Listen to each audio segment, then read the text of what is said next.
मैं विनोद कुमार अपने gravity physics classes के यूट्यूब चैनल पर आपका हार्दिक स्वागत करता हूं।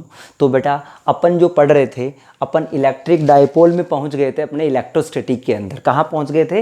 इलेक्ट्रिक डायपोल के अंदर। तो इलेक्ट्रिक डायपोल के अंदर जो अपन पढ़ रहे थे वो किस बारे में पढ़ रहे थे, वहाँ अपन चर्चाएँ करते हैं। देखो, मैंने एक बेसिक सा डेफिनेशन बताया था इलेक्ट्रिक डायपोल का कि डायपोल होता क्या चीज़ है। मैंने क्या कहा था बेटा? मैंने कहा था कि दो चार्जेज होने चाहिए, दोनों का मैग्नीट्यूड सेम होना चाहिए। जो भी दो चार्ज आपने लिए दोनों का मैग्नीट्यूड क्या होना चाहिए? सेम। देखो, ये अगर Q है तो क्या ये भी Q होना चाहिए, बट नेचर क्या होना चाहिए? अपोजिट। हमने कहा साहब नेचर अपोजिट होना चाहिए और चार्ज का जो वैल्यू है, जो मैग्नीट्यूड है, वो क्या होना चाहिए? इक्वल होना चाहिए। तो इन दोनों को किसी सेपरेशन पर रख दिया जाता है, किसी दूरी पर रख दिया जाता है, तो this arrangement is known as dipole and the value of this dipole is denoted by P which is known as dipole moment कहलाता है। तो डायरेक्शन ये कैसा होता है? एक वेक्टर क्वांटिटी होता है बेटा,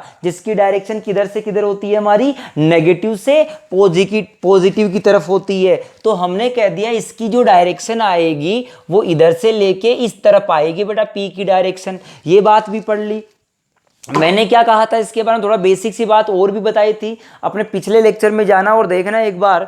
तो बेटा मैंने कहा कि every molecule is made up of dipole. सारे के सारे जो मॉलिक्यूल होते हैं वो किससे मिलके बने होते हैं? डायपोल से। और बेसिकली स्टेबल कौन होता है? जिसका नेट डायपोल क्या होना चाहिए रे? 0 होना चाहिए। उसके लिए मैंने कल आपको CH4 का भी एग्जाम्पल दिया था इससे पहले वाले लेक्चर में। अब अपन बात करते हैं इसके एग्जाम्पल की। सपोज अगर मैंने कह दिया हमारे पास एक चार्ज कैप प्लस का Q, एक चार्ज प्लस का Q, ये सेंटर पे माइनस का 2Q, ये A। आपसे पूछा गया P नेट डायपोल बताना, आपको नेट डायपोल का वैल्यू क्या होगा। तो देख बेटा सोल्व करते हैं हम लोग। हमने क्या किया कि साहब हमको डायपोल चाहिए था, इसको डायपोल बनाने के लिए क्या इस -2Q को -Q और -Q लिखा जा सकता है? अरे नहीं आया यार। क्या मैं -Q और +Q को एक साथ कवर कर लूंगा? बोल क्लियर हुई क्या मेरी बात? मैंने क्या कहा कि साहब मैं -Q और +Q का कर लूंगा एक साथ। क्या एक डायपोल यहां बन गया इधर की तरफ, P कितना बना रे? Q into D, Q into A। अरे कितना बना? Q into A। और एक डायपोल देख यहां से बन गया, क्या ये भी Q इंटू A बना रहे? Q into A। क्या नेट डायपोल इधर आ जाएगा? मैं कह रहा हूं दोनों एक जैसे हैं P और P, तो आंसर लिख दूंगा √2 into Q into A। This is the net dipole Q into A। ये हमारा नेट डायपोल निकाल लिया बेटा। क्या निकाल लिया हमने? Net dipole. अब सोच के देख, एक एग्जाम्पल और लिखा मैंने क्या कहा कि एक सर्कल का पार्ट है 1/4 जिसपे P नेट आपको निकालना है, रेडियस R है। यहां माइनस का Q रख दिया और यहां प्लस का Q रख दिया। नेट डायपोल निकालना है। थोड़ा सा ठीक सवाल है हमारा, ज्यादा ठीक तो नहीं कर सकते। अब मैंने क्या कहा बेटा? मैंने ये कहा देखो यहां से कि सब यहां तो डायपोल कैसे बनेगा? डायपोल ये बनेगा बेटा कि ये छोटा छोटा dq चार्ज मिलके बना होगा। क्या ये सारा का सारा भी dq होगा? क्या ऐसे बहुत सारे डायपोल बने होंगे? dq नहीं आया यार। क्या dq चार्ज के बहुत सारे डायपोल बने होंगे, लेकिन क्या डायपोल क्या अलग अलग डायरेक्शंस में बने होंगे? तो मुझे नेट निकालना है। तो क्या करूं? देख, थीटा पे जाके d थीटा का एक एलिमेंट काटा, यहां पर ये लेंथ जो आया वो आया आर डी थीटा। अरे नहीं आया यार। किस आर डी थीटा के लिए क्या डी क्यू लिख दूंगा मैं? डी क्यू बराबर लिखूंगा lambda into R D theta. क्या ये छोटा सा डी क्यू है? क्या इस यहां पर भी कोई छोटा सा डी क्यू रहा होगा माइनस का? क्या इसके कारण से डायपोल इधर की तरफ आएगा छोटा सा डीपी? वो कितना आएगा? वो आएगा dq इंटू आर। अरे ये डिस्टेंस कितना है? r ही तो है यार। तो हमने कह दिया कि साहब ये dp आया dq इंटू आर, और dp का वैल्यू कितना है हमारा? dq का वैल्यू है lambda into R square into dq। देखिए आया ये डी थीटा, सॉरी ये D theta, lambda into R square. ये आर और आर क्या हो गया? बोल चमका कि नहीं चमका रहे। ये बेटा डीपी आ गया। अब सोच के देख, क्या P का एक कंपोनेंट तो इधर की तरफ आएगा जो PX होगा, क्या एक कंपोनेंट हमारा PY होगा, क्या इसका वेक्टर क्वांटिटी है, इसलिए x वाले कंपोनेंट को अलग जोड़ेंगे और y वाले कंपोनेंट को अलग जोड़ेंगे अगर वेक्टर है तो। अगर पोटेंशियल होता तो टुकड़े तोड़ने की कोई जरूरत नहीं थी। तो बेटा हमने कह दिया px होगा जो वो होगा इंटीग्रेशन ऑफ इस वाले का dp cos थीटा। dp देख इसका कंपोनेंट इधर तोड़ लिया, दिस इज थीटा। तो बेटा ये लिमिट कहां से कहां तक, एंगल का लिमिट आएगा 0 से π/2, 0 से 90। ज्यादा होता तो ज्यादा भी बना देते, कम होता तो कम भी, जितना एंगल होता उतना लिख देते। बोल डीपी का वैल्यू क्या लिखूं, lambda into R square into cos theta D theta. Integrate कर दे 0 से π/2। बता कोस थीटा का इंटीग्रेशन क्या होता है रे, क्या साइन थीटा होता है। लिख दे यहां से, मैंने लिख दिया साइन 90 माइनस साइन 0। क्या साइन 0 0 हो गया, साइन 91 हो गया। तो आंसर आया लैम्बडा इंटू आर स्क्वायर। और लैम्बडा को क्या लिख सकता है, ढंग से देखना, लैम्बडा को लिखूंगा कैपिटल Q अपॉन इसका लेंथ। इसका लेंथ है हमारा πr/2। देख चमका कि नहीं, अरे टोटल कितना होता है 2πr, 2πr 2πr होता है, तो ये 2πr/4, तो πr/2 हो गया हमारा यहां से। तो हमने क्या कह दिया बेटा, यहां से r ने r को काट डाला तो हमने लिख दिया 2 into Q R upon pi. This is the dipole of x direction. Solve करके देख लेना, वाई डायरेक्शन का भी सेम ही आएगा क्योंकि सिमेट्रिक वाला जैसा आया 2QR अपॉन पाई। को गणित में गड़बड़ ना कर दूं वो तुम देख लेना यार। बोल क्लियर हुआ ये चीज। क्या नेट P लिखना हो, अगर P नेट लिखना हो तो क्या लिखेगा, क्या √2 इंटू 2QR अपॉन पाई। अरे उड़ गए तोते भाई साहब, नहीं आया यार। बोल क्लियर हुआ कि नहीं हुआ। ये हमने डाइपोल की एक बेसिक चर्चा कर ली कि साहब डाइपोल हम इस तरह से बना सकते हैं, और भी हमारा सवाल बन सकता है। हमने एक बेसिक सा डाइपोल का सवाल किया। अब बात करते हैं डाइपोल की कहानी। डाइपोल में क्या होता है, डाइपोल के कारण से क्या तो हमारा फील्ड आता है, क्या ही हमारा पोटेंशियल आता है, उसकी चर्चा अपन कर लेते हैं। देखो डाइपोल से पोटेंशियल क्या आता है, फील्ड क्या होता है। तो हेडिंग डालो the electric field, the electric field, the electric field, electric field due to dipole. Dipole के कारण से क्या इलेक्ट्रिक फील्ड आता है उसकी चर्चा करेंगे बेटा। इसके लिए मैं आपको 2-3 बातें बताऊंगा, क्या बातें रहेगी वो आराम से अपन देखेंगे। देखो क्या बात रही, हमने क्या कहा कि साहब डाइपोल के कारण से हमको इलेक्ट्रिक फील्ड चाहिए। अगर डाइपोल के कारण से चाहिए तो दो कहानियां कही जाती है। एक कहा जाता है along the axis of dipole, axis of dipole. तो बेटा एक तो कहानी ये होगी कि डाइपोल की एक्स पेयर निकालना। दूसरा कहानी जो हुआ हमारा वो हुआ बाइसेक्टरल या इक्वेटोरियल लाइन या perpendicular bisector line, equatorial line पे कह सकते हैं हम लोग, बाइसेक्टर लाइन पे अपन बात कर सकते हैं बेटा। सबसे पहले along the axis of dipole की बात करता हूं। ज्यादा डिटेल नहीं बताऊंगा, गणित नहीं बताऊंगा, काम की बातें बताऊंगा। सोच के देख, तुझे कहा गया ये माइनस का क्यू है, तुझे कहा गया ये प्लस का क्यू है, एक सेंटर पॉइंट है हमारा O। अरे क्या पॉइंट है हमारा बेटा, ये सेंटर पॉइंट है। तो इस सेंटर पॉइंट के लिए हम ये कह सकते हैं कि साहब ये डिस्टेंस तो A है, ये डिस्टेंस A है, यानी दोनों चार्ज के बीच का जो डिस्टेंस आया तुम्हारा वो कितना दे रखा है तुमको, 2A दे रखा है। और एक पॉइंट है जहां पर P पॉइंट है या कोई भी पॉइंट आपका X पॉइंट या A पॉइंट जहां पर आपको फील्ड निकालना है, दिस इज द R। ये डिस्टेंस क्या है हमारा, R डिस्टेंस है। अब तू सोच के देख एक बात, क्या ये तो पॉइंट चार्ज ही तो है हमारे, ये दोनों के दोनों कैसे हैं हमारे पॉइंट चार्ज। क्या पॉइंट चार्ज के कारण से तुझे इलेक्ट्रिक फील्ड निकालना आता है रे? अरे नहीं आता यार। मैंने कहा कि अगर पॉइंट चार्ज है तो बता इस प्लस वाले के कारण से यहां फील्ड कैसा आएगा? क्या इधर की तरफ आएगा? वो लिख देता हूं कितना आएगा, k इंटू क्यू अपॉन, ये डिस्टेंस कितना है रे, ये r है, ये a है, दिस इज r माइनस, तो r माइनस a का whole square, this is E1। ये क्या है हमारा E1 आया। और सोच नेगेटिव वाले के कारण से यहां फील्ड इधर की तरफ आएगा, बोल दिया E2 आएगा, और E2 का वैल्यू आएगा k इंटू क्यू, और ये डिस्टेंस ये कितना हमारा r, और ये कितना है ढंग से देख, ये r है और ये a है, तो यहां से इस पॉइंट चार्ज के, अरे पॉइंट चार्ज के कारण से हमको फील्ड लिखना आता है, दोनों पॉइंट चार्ज के कारण से यहां लिख दिया, दोनों के कारण से नेट निकालना है के क्यू आर प्लस ए का होल स्क्वायर। बोल क्लियर हुआ?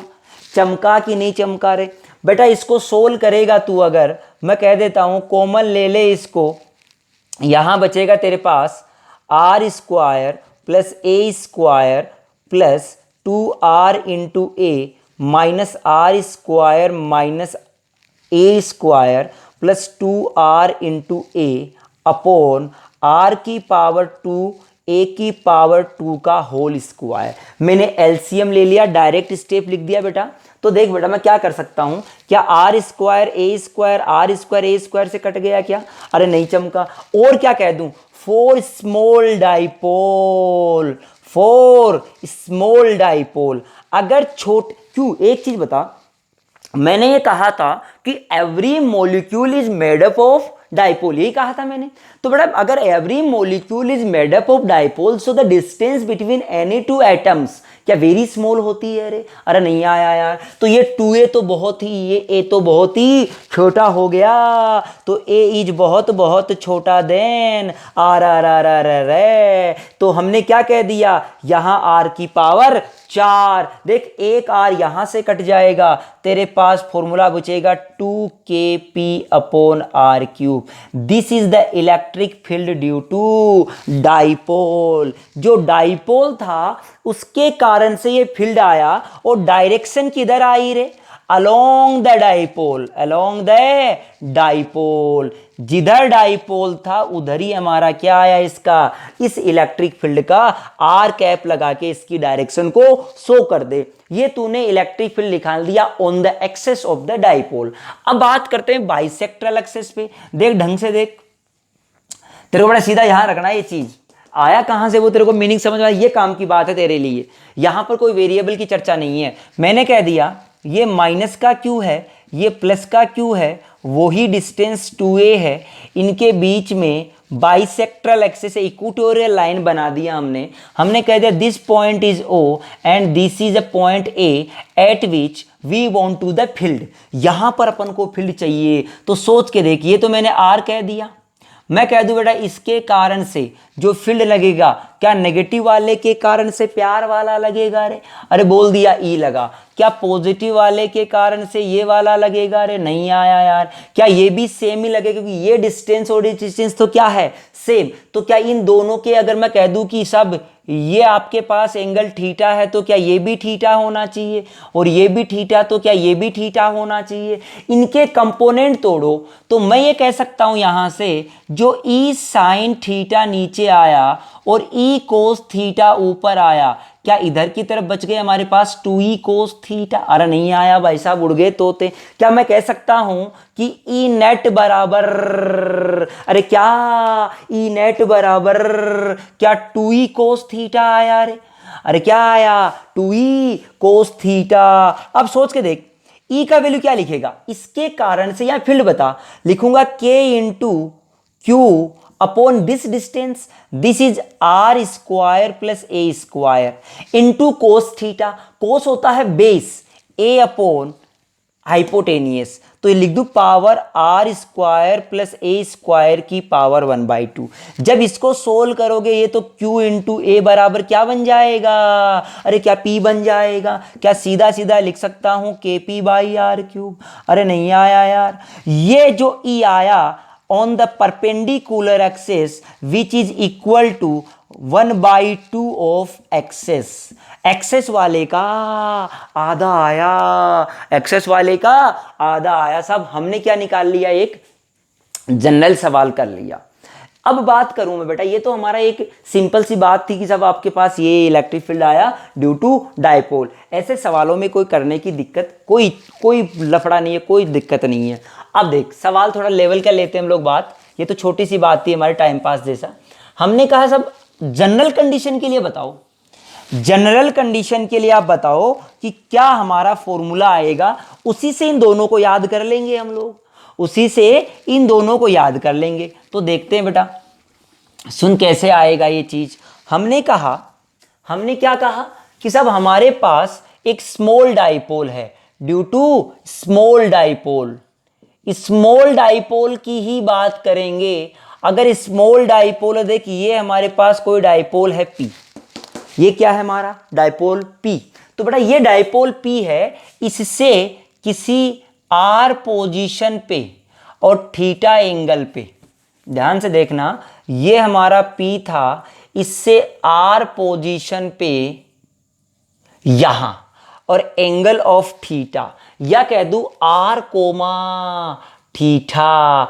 R कोमा थीटा पे तुझे फील्ड चाहिए, R कोमा थीटा पे फील्ड चाहिए। तो सोच के देख बेटा, क्या करूं, इसका कोई मेथड भी नहीं बताया मास्टर ने, लेकिन एक मेथड है तेरे पास।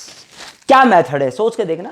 मेरे एक तो डेरिवेशन, कुछ टीचर्स होते हैं कई बार वो बड़े लेवल का डेरिवेशन कराते हैं, अपन को उसको मतलब नहीं है, अपन को समझना है चीज को। देख बेटा, मैंने कहा कि सब इस P को तोड़ लेते हैं ना यार। देखिए P क्या इधर की तरफ आएगा, एक तो P हमारा, एक कंपोनेंट P का इधर आएगा P साइन थीटा। क्या this is the P perpendicular, अरे सोच के देख, क्या ये वाली जो एक्सिस है, क्या इसके परपेंडिकुलर आ गया रे ये P साइन थीटा? नहीं आया यार। और एक इधर की तरफ आएगा P कोस थीटा। क्या this is P on the axis वाला आ गया? उड़ गए तोते भाई साहब। मैं ये कह सकता हूं इसके लिए, इस वाले के कारण, देख इस वाले के कारण से ऑन द एक्सिस, क्या ये पॉइंट इस डाइपोल के, अरे भाई ये डाइपोल इधर ही तो हुआ, भूल जा कि ये था तेरे पास। तू तो इतना ध्यान रख कि तेरे पास ये पॉइंट है हमारा और ये डाइपोल है इधर की तरफ P कोस थीटा, जिसको हमने P एक्सिस बोला है। यहां से ये R डिस्टेंस पे, ये R डिस्टेंस पे ये पॉइंट है हमारा कोई भी A, यहां फील्ड निकालना। इसके कारण से क्या तूने इधर की तरफ निकाला था, कितना आया था ऑन द एक्सिस का? ऑन द एक्सिस आया था E on the axis which is equal to 2K into P upon R cube. और P कितना आया था? क्या P कोस थीटा यहां पर? अरे P की जगह क्या लिखोगे? क्या P कोस 2KP अपॉन R क्यूब। दूसरा सुन बेटा, एक तेरे पास ये वाला आया, क्या this is P sign theta which is V P perpendicular. क्या इस वाले डाइपोल के लिए पॉइंट परपेंडिकुलर आया रे? अब सोच के देखना कि इसके कारण से जो फील्ड आया था, इसकी डायरेक्शन आई थी एंटी पैरेलल। अरे कैसी आई थी? Anti parallel. तो डाइपोल इधर है परपेंडिकुलर वाला, तो उसके उल्टा हमारा फील्ड आएगा ये। इसको लिखेंगे ई परपेंडिकुलर, लिखेंगे K इंटू P, जिसे लिखेंगे P साइन थीटा अपोन। अरे नहीं आया यार। क्या बोल क्लियर हुई ये चीज? अगर ये समझ में आ गया तो कहानी समझ में आ जाएगी बेटा। इसको हमने पुराने वाले की तरह मान के कर लिया। अब हम क्या करें? आपसे बोला गया सब ई नेट बताओ यार, तो क्या ई नेट को हम लिखना जानते हैं? दोनों का रिजल्टेंट लिख देंगे। क्या लिख देंगे? 2KP cos theta upon R cube की power 2 plus this KP sine theta upon R cube की पावर 2 का अंडर रूट। क्या यही रिजल्टेंट आएगा रे? अब सोच के देख, इसमें से KP अपॉन R क्यूब बाहर ले सकता हूं मैं, कि दोनों में कॉमन है ना स्क्वायर में। ये देख यहां बन जाएगा 4 कोस स्क्वायर, यहां बनेगा एक साइन स्क्वायर। 4 कोस स्क्वायर में से 3 को अलग कर लिया, 1 को अलग रख दिया, तो 3 कोस स्क्वायर, 4 में से 1 को अलग कर दिया, 2 का स्क्वायर 4 हो गया ना, तो 3 को 1 कर लिया, अरे 1 को अलग कर दिया, और 1 को साइन स्क्वायर के साथ तो क्या 1 बन गया रे। अरे उड़ गए तोते भाई साहब, आधों के तो प्राण निकल गए। ये हमने ई नेट निकाल लिया। अरे क्या निकाल लिया हमने? ई नेट निकाल लिया। दूसरा सवाल जो आपको जेई लेवल पे पूछा जाता है, आपसे पूछता है find the direction of electric field from the, या ऐसा बोल दे जाए, find the angle between electric field and dipole. Dipole और इलेक्ट्रिक फील्ड के बीच आपसे एंगल पूछ लिया बेटा। डाइपोल ये था, तू सोच के बता कि ये तो हमारा हॉरिजॉन्टल है, क्या यही डाइपोल था हमारा नेट? तो अरे डाइपोल हकीकत में तो यही था ना यार डाइपोल। इस डाइपोल से ये एंगल तो कितना हमारा, थीटा। ये बता क्या ये रिजल्टेंट एंगल निकाल सकता है तू? ये कोई भी हमारा आएगा, ये ई नेट कहेंगे इसको हम। क्या कहेंगे? E net. क्या ये अल्फा निकाल सकता है क्या? अरे नहीं चमका यार, सोच के देख। क्या मैं लिख रहा हूं टेन अल्फा बराबर E perpendicular upon E on the axis which is equal to, ध्यान से देखना, ये परपेंडिकुलर ये था यानी sine theta upon 2 cos theta, sine theta. अरे नहीं चमका यार, ये जेई वाले खास तौर से ध्यान रखे, ई परपेंडिकुलर ये वाला था। अरे ये एंगल निकालना है यार, ये अल्फा, क्योंकि मेरे को डाइपोल के ई नेट इधर आएगा। अरे नहीं चमका यार, अरे रिजल्टेंट आएगा किधर यार? क्या इसी डायरेक्शन में आएगा? तो मैंने कह दिया sine theta upon 2 cos theta which is equal to tan theta by 2। ये टेन अल्फा आ गया। बता एंगल कितना आएगा? Angle between electric field and dipole is theta plus alpha which is equal to theta plus tan inverse tan theta by 2। This is the correct answer. नहीं चमका यार, आया ही नहीं, बोल आया कि नहीं आया? रे क्या कर सकते हो इस सवाल को सोल्व तुम लोग? कभी भी आपको ऐसा सवाल मिल जाए, मैं तो कह रहा हूं वेक्टर फॉर्म में दे दे। हालांकि नीट वालों की तो चांस ही नहीं है कि वेक्टर फॉर्म में इसको देकर सवाल पूछ ले, बट जेई एडवांस में मेंस में पूछा जाता है। आपसे डाइपोल दे दे, कुछ भी दे दे डाइपोल का वैल्यू, तो आपको आना चाहिए। जैसे एक सवाल लिखूं मैं न्यूमेरिकल, देख बेटा एक न्यूमेरिकल लिख रहा हूं, तुमको सोल्व करना है, खुद से मैं नहीं बताऊंगा, मैं हिंट दे सकता हूं। हालांकि मैंने आज तक कोई सवाल ऐसा तुम्हारे लिए छोड़ा नहीं है कि मैं आपको नहीं बताया हूं, है ना। तो देख बेटा, मैंने कहा कि सब आपके पास डाइपोल है आपका 3i कैप, सिर्फ इतना दे दिया, डाइपोल है ये, एंड आपसे कह दिया कि R vector is equal to 3i cap plus 4j cap. ये कह दिया आपसे 3i cap plus 4j cap. आपसे क्या पूछा गया? Find the electric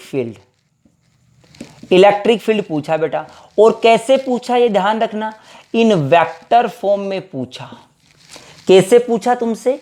net electric field पूछा है और वेक्टर फॉर्म में पूछा, इस बात का ध्यान रखे। तो देख, सवाल करने का मेथड अगर तेरे को पता है तो तू आसानी से सवाल कर सकता है बेटा। अगर सवाल करने का तरीका तुमको आता है तो बिल्कुल कर सकते हो। एक सिंपल सा सवाल लिख दिया मैंने, अब इस सवाल को सोल्व कैसे करेंगे उस पे चलते हैं हम लोग। देख ध्यान से देखना, बिल्कुल चमकना चाहिए सवाल यार। तो मैंने क्या कहा बेटा, मैं सबसे पहले इसका डायग्राम बनाऊंगा। अगर मैं डायग्राम बना सकता हूं तो मेरा काम आसान हो जाएगा। सोच के देख, मैंने क्या किया, मैंने ये बोल दिया कि सब आई कैप तो इधर होता है। बहुत आसान सवाल दिया है। क्या ये P हो गया हमारा 3? अरे 3 हुआ ना, जो भी हुआ 3 क्या है मुझे नहीं पता। दूसरा मैंने कह दिया ये 3i कैप और 4j कैप क्या इधर की तरफ कहीं रहा होगा? इधर की तरफ कहीं रहा होगा। ये एंगल कितना बनाया रे? क्या 53 डिग्री। उड़ गए तोते भाई साहब। और ये कितना है? 5 मीटर। नहीं चमका यार।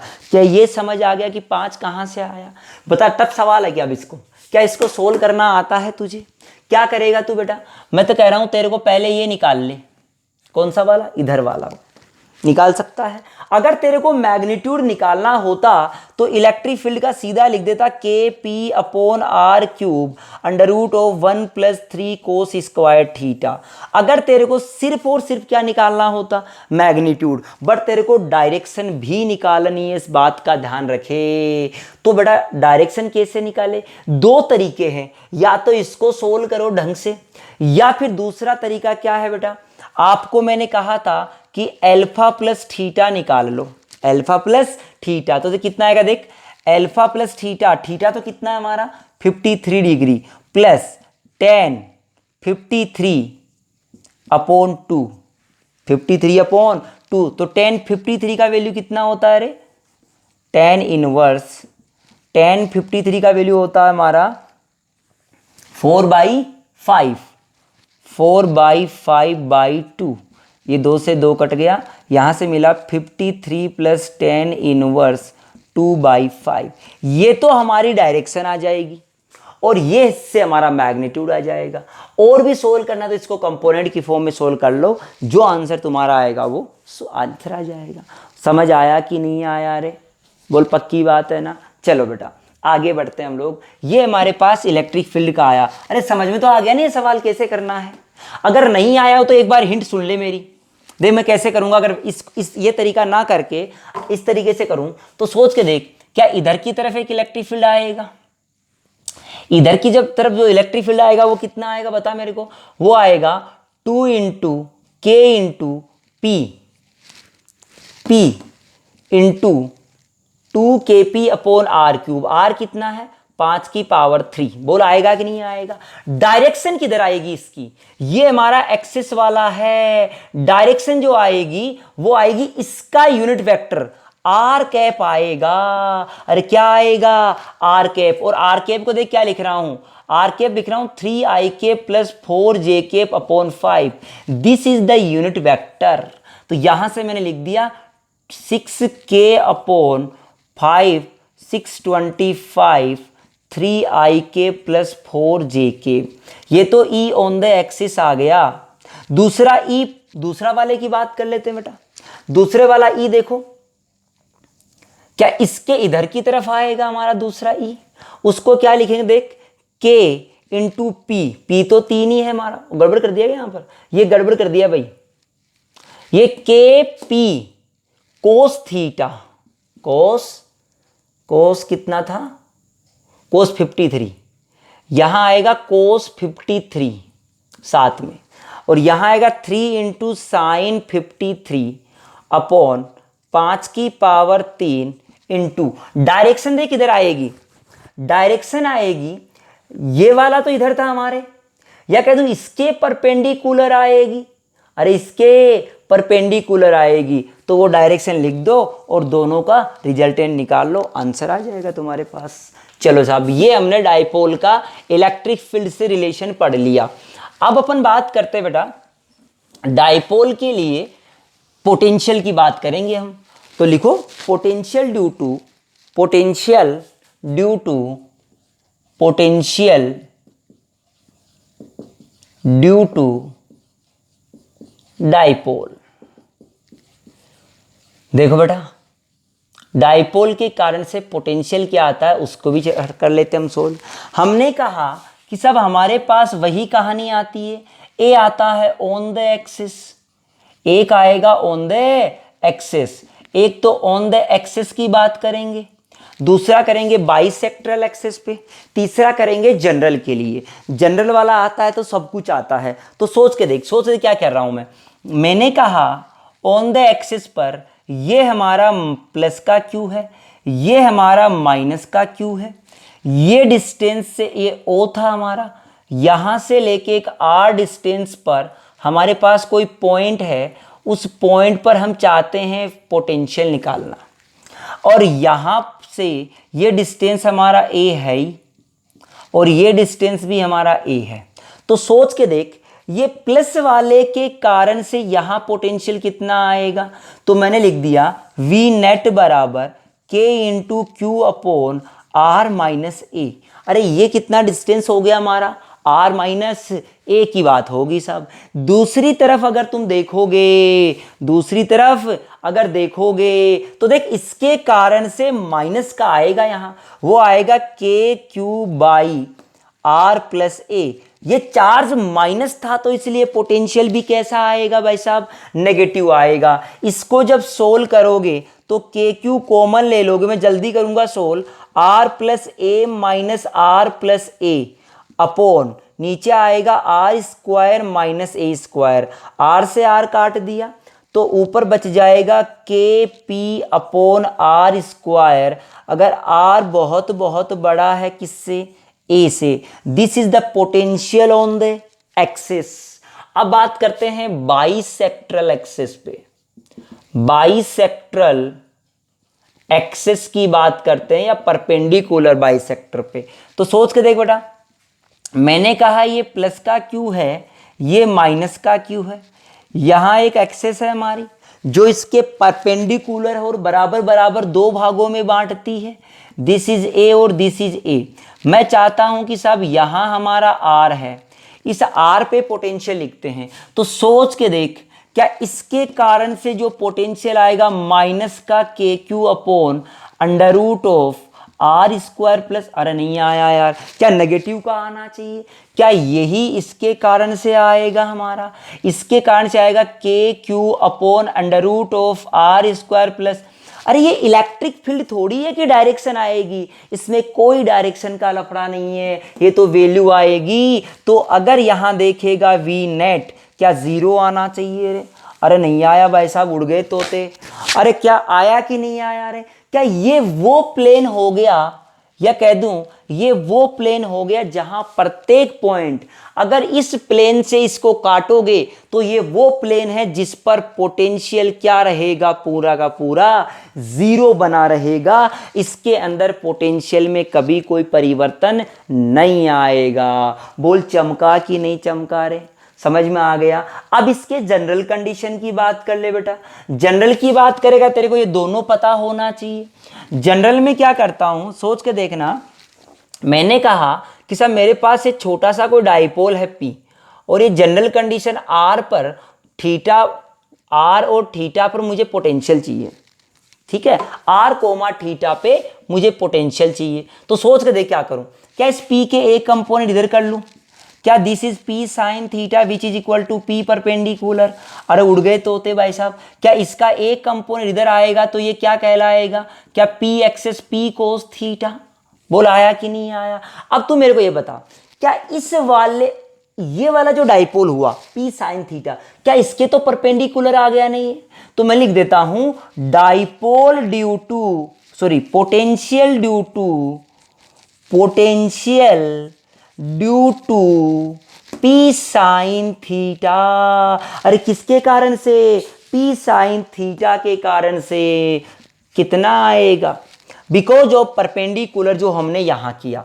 ओनली डाइपोल, ओनली पोटेंशियल जो आएगा वो इसके कारण से आएगा, एक्सेस वाले का। और एक्सेस का आया था के इंटू पी, और पी की जगह लिखूंगा P cos theta upon R cube, sorry R square. R, तो बेटा हमारे पास ये पोटेंशियल आ गया जनरल कंडीशन के लिए। किसी भी कंडीशन में आप डाइपोल का पोटेंशियल निकाल सकते हो, कभी भी कोई दिक्कत नहीं आनी चाहिए। अब बात करते हैं बेटा, बड़ा ही इंपॉर्टेंट पार्ट है हमारा, dipole in a uniform electric field. Electric field, कौन से इलेक्ट्रिक फील्ड में? यूनिफॉर्म इलेक्ट्रिक फील्ड की बात करते हैं हम लोग। सोच के देखते हैं हम लोग बेटा। देखो हमने कहा कि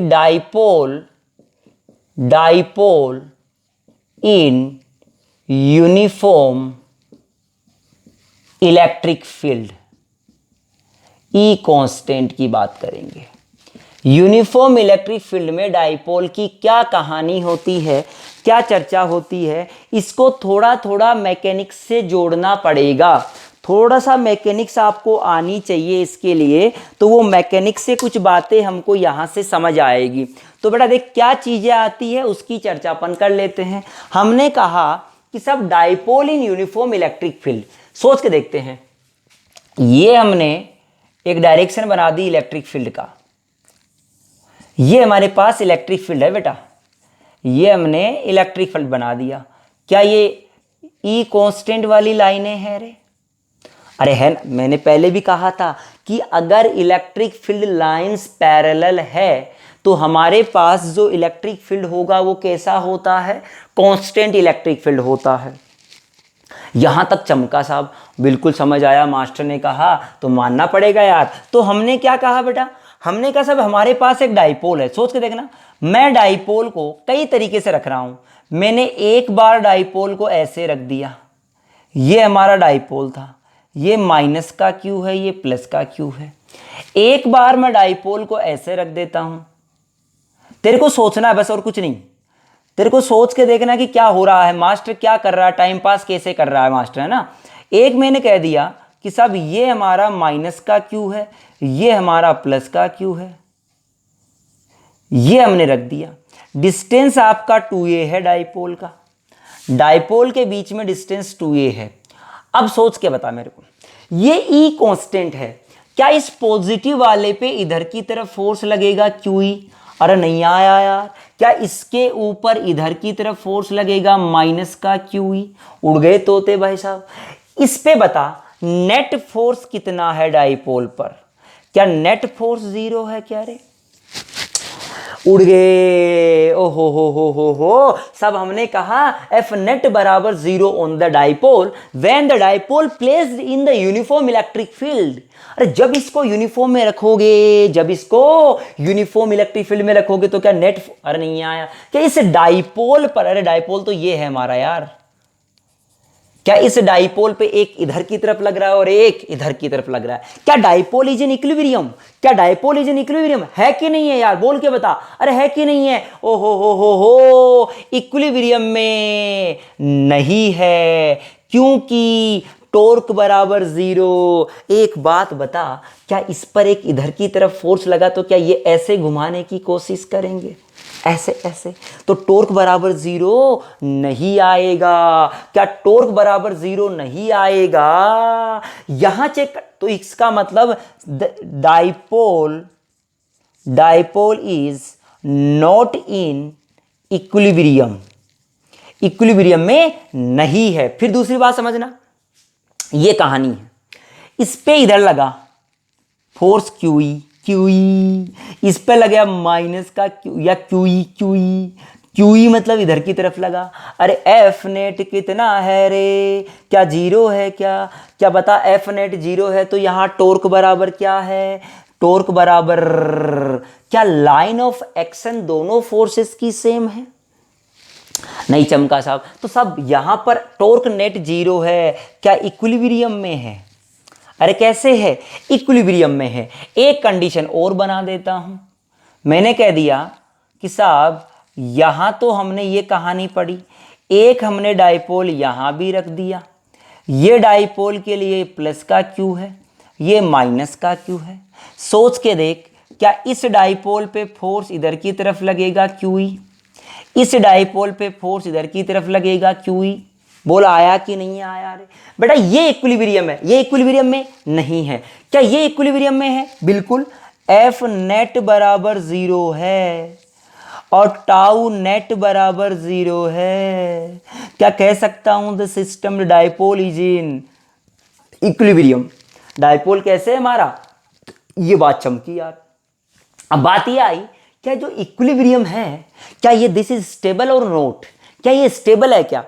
सोच के देखना। आपसे बोला गया कि एक डाइपोल को इलेक्ट्रिक फील्ड के साथ किसी एंगल पे रख दिया। अरे किसी एंगल पे रख दिया था इसमें, तो इसमें इलेक्ट्रिक फील्ड के along the electric field, electric field के अलोंग रखा है डाइपोल को। इसमें लिखा है एंटी पैरेलल या opposite to dipole, opposite to dipole या electric field, opposite to electric field रखा डाइपोल को हमने।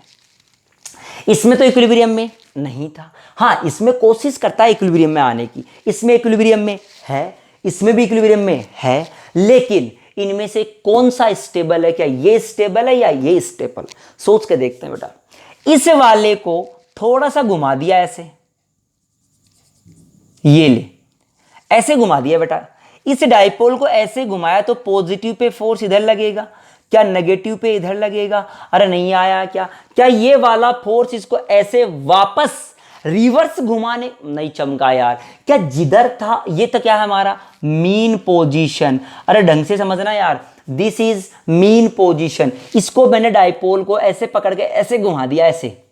अब छोड़ूंगा, अगर अपनी मीन पोजीशन से थोड़ा सा हिलाया जाए और भाग जाए तो अनस्टेबल, और वापस आ जाए तो स्टेबल। क्या इधर फोर्स लग रहा है? क्या दिस फोर्स रोटेट ड्र ड्र, क्या ये भी ऐसे ही घुमाएंगे? देख देख देख देख देख देख, क्या इसके अबाउट में घुमाएंगे तो क्या ये स्टेबल इक्विलिब्रियम हो गया? अरे क्या हो गया? Stable equilibrium. इसमें देख, अगर तुमने ऐसे घुमा दिया तो इस वाले पे तो फोर्स इधर लगेगा क्यू, और इस वाले पे फोर्स इधर लगेगा, क्योंकि ये नेगेटिव का क्यू है और ये पॉजिटिव का क्यू है। जैसे ही हिला दोगे क्या ये भाग जाएगा? तो इसे लिखेंगे अनस्टेबल इक्विलिब्रियम। नहीं चमका यार? क्या स्टेबल इक्विलिब्रियम और अनस्टेबल इक्विलिब्रियम की बात चमक गई क्या? कोई भी कन्फ्यूजन लग रहा तो क्लियर कर लो बेटा। मैंने तीनों कंडीशन बताई है, तीनों में किस किस तरह से क्या क्या बातें हुई है, सारी बातों के बारे में मैंने बताया है। बोल क्लियरिटी आई चीज में? अरे चमका कि नहीं? ये मजा आना चाहिए, फील आना चाहिए पढ़ने का। फील नहीं आया तो पढ़ना ही क्या यार? पढ़ते तो हर कोई है यार, फील आना चाहिए बेटा, बिल्कुल मन से आना चाहिए कि यार नहीं वास तो वहाँ आया आया। तो बेटा हमने कहा सब बिल्कुल ऐसा चमका, यहाँ पर इक्विलिब्रियम था, स्टेबल भी था और अनस्टेबल यहाँ हो गया।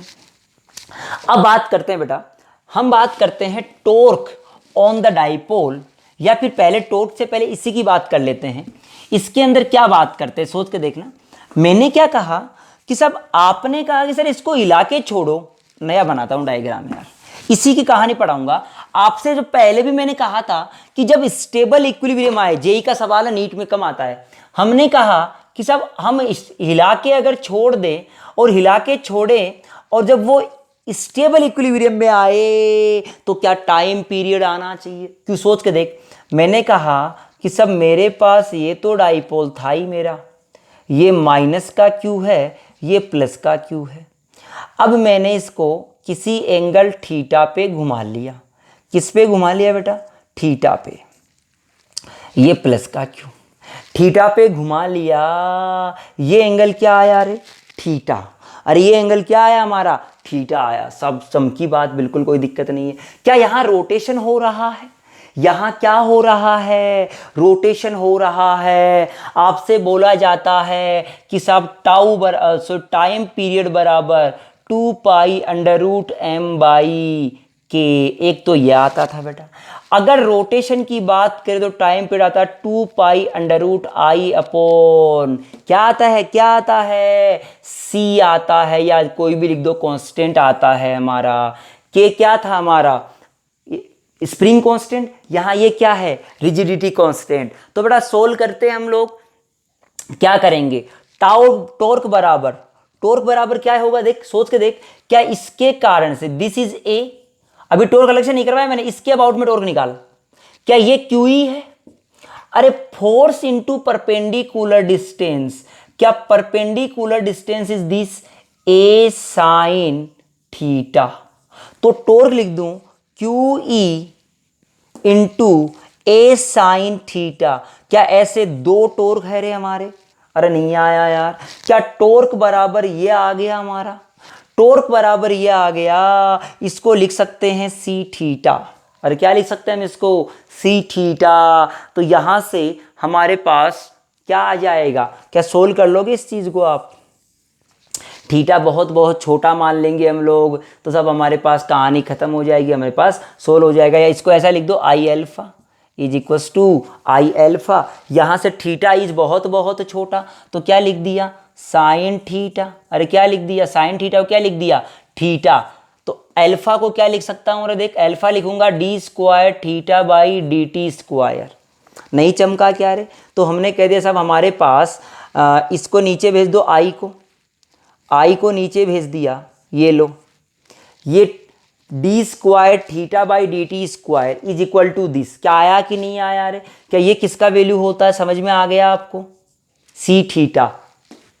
अब आंसर लिख दोगे। अरे समझ आया क्या? तो आंसर हमारे पास आ जाएगा 2 पाई अंडर रूट ऑफ, यह आ गया हमारा आई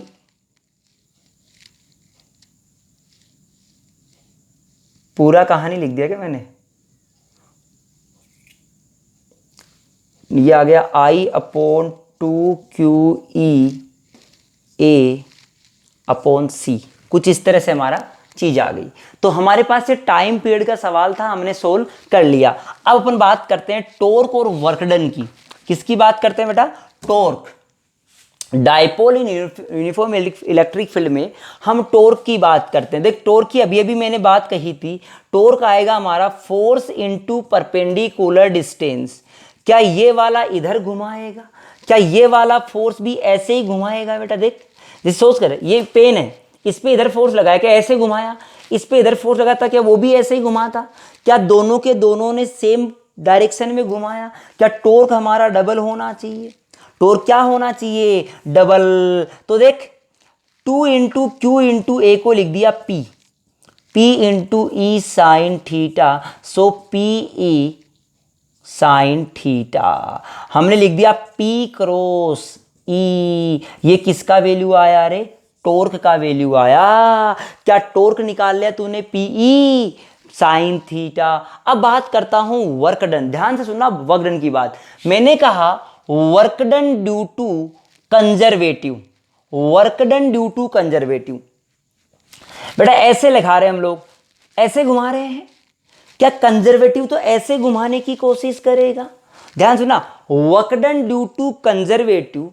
तो बेटा रोटेशन में जब वर्क डन की बात करते हैं तो टाउ डॉट डी थीटा आता है हमारा, टाउ डॉट डी थीटा आता है। अब सोच थीटा 1 से लेके थीटा 2 तक घुमा दिया। क्या यहां पर कंजर्वेटिव हम घुमा रहे यार ऐसे, कंजर्वेटिव जो है क्या वो नेगेटिव की तरफ है हमारा? सोच के देखना, ऐसे था हमारा, हम ऐसे घुमा रहे ड्र, क्या कंजर्वेटिव के अपोजिट घुमा रहे? क्योंकि कंजर्वेटिव हमको घुमाने नहीं देगा। तो कंजर्वेटिव के लिए काम कैसा हो गया रे? नेगेटिव हो गया। टाउ का वैल्यू क्या है?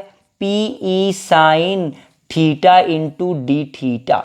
इंटीग्रेशन कर दे थीटा 1 से थीटा 2। क्या माइनस का पी ई, ये माइनस का कोस थीटा आएगा बेटा यहां पर। तो माइनस साइन का इंटीग्रेशन होता है माइनस का कोस, तो P E cos theta 2 minus cos theta 1। ये किसका वैल्यू आया रे? Work done due to conservative. अरे work done due to conservative आ गया साहब, work done due to conservative आ गया, कोई दिक्कत वाली बात नहीं है। अगर आपसे पूछा जाए work done due to external की बात करें तो हम लिखेंगे पी ई माइनस का cos theta 2 minus cos theta 1। नहीं चमका क्या? और सोच, क्या work done due to conservative is equal to U initial minus U final? क्या माइनस डेल्टा यू होता है यार? अरे उड़ गए तोते भाई साहब, क्या होता है? Minus delta you. तो मैंने कह दिया माइनस डेल्टा यू होता है you initial minus U final. तो यहां से चेक करना बेटा, अगर मैं लिखना चाहूं u initial minus u final is equal to minus का पीई, देख इसमें से इनिशियल माइनस, इसमें से माइनस कॉमन ले रहा हूं तो लिखूंगा कोस थीटा 1 माइनस कोस थीटा 2। अरे नहीं आया यार, मैंने माइनस ही तो कॉमन लिया, समझ के देखना। ये तो कंजर्वेटिव का था, तो मैंने पहले बताया था माइनस चलेगा, ये यहां से एक माइनस आएगा, इंटीग्रेशन वो माइनस और ये माइनस क्या हो जाएगा, यहां प्लस हो जाएगा। लिमिट रख दी मैंने, और ये work done due to conservative U initial minus U final होता है।